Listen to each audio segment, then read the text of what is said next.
एक सन्यासी सारी दुनिया की यात्रा करके भारत लौटा। एक छोटी सी रियासत में मेहमान हुआ। उस रियासत के राजा को जब पता चला तो वो उनसे भेंट करने गए और बोले, हे महात्मा, एक प्रश्न 20 वर्ष से मैं निरंतर पूछ रहा हूँ, कभी खुद से तो कभी दूसरों से, लेकिन अब तक कोई संतुष्ट करने वाला जवाब नहीं मिला। क्या आप मुझे उत्तर देंगे? महात्मा ने कहा, निश्चित रूप से दूंगा। आप पूछिए तो सही, क्या पूछना है? आज आप खाली हाथ नहीं लौटेंगे। इस पर राजा ने कहा, मैं ईश्वर से मिलना चाहता हूँ, और हाँ, अब आप भी मुझे बाकियों की तरह ईश्वर को समझने का प्रयास मत करना। मैं बस अब सीधा ईश्वर से मिलना चाहता हूँ। सन्यासी ने कहा, अभी मिलना चाहते हो या थोड़ी देर ठहर कर? माफ करिए महात्मा, शायद आप भूल रहे हैं। मैं परमपिता परमात्मा से मिलने की बात कर रहा हूँ, ना कि किसी ईश्वर नाम के व्यक्ति से। सन्यासी मुस्कुराए और बोले, महानुभाव, भूलने की कोई गुजारिश ही नहीं है। मैं तो 24 घंटे ईश्वर से मिलाने का ही काम करता हूँ। अभी मिलोगे या थोड़ी देर ठहर कर? सीधे जवाब दो। राजा कुछ देर एकटक सन्यासी को देखता रहा और फिर हिम्मत करके बोला, मैं अभी मिलना चाहता हूँ, आप मुझे बस अभी मिलवा दीजिए। मैं आपका ये आभार जिंदगी भर नहीं भूलूंगा। सन्यासी ने कहा, एक छोटे से कागज पर अपना नाम और पता लिख दो, ताकि मैं उसे ईश्वर तक पहुँचा दूं और उन्हें बता सकूं कि उनसे कौन मिलना चाहता है। राजा ने कागज पर लिख दिया,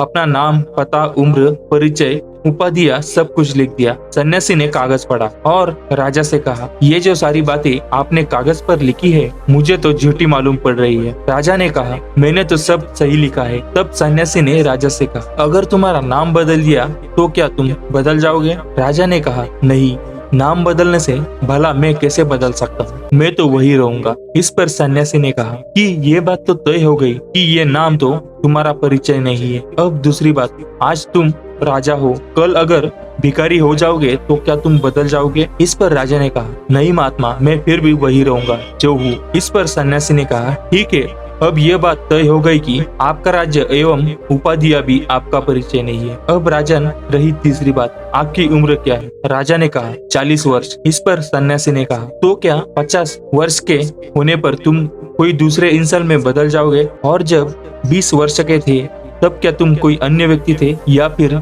जब नन्हे बालक थे तो क्या कोई अन्य इंसान थे? राजा ने कहा, नहीं, बचपन से शरीर बदला, उम्र बदली, वस्त्र बदले, उपाधियां बदली, लेकिन मैं वही हूँ जो बचपन में था, जो मेरे भीतर था। इस पर सन्यासी ने कहा, फिर तो राजन, ये उम्र तुम्हारी परिचय नहीं है और ना ही ये शरीर।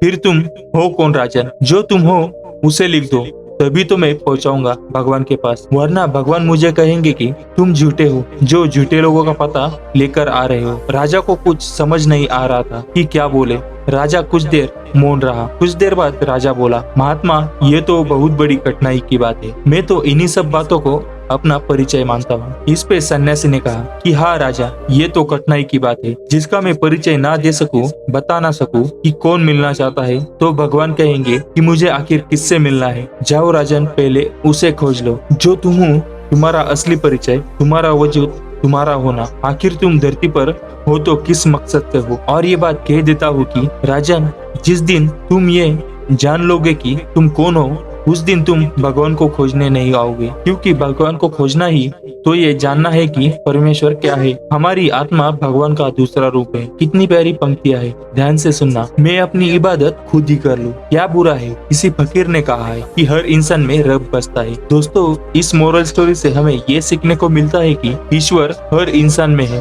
हर स्थान पर है। आप कहीं भी रहो, जो बात आप दिल से ईश्वर को कहोगे, वो आवाज उन तक जरूर पहुंचेगी। धन्यवाद।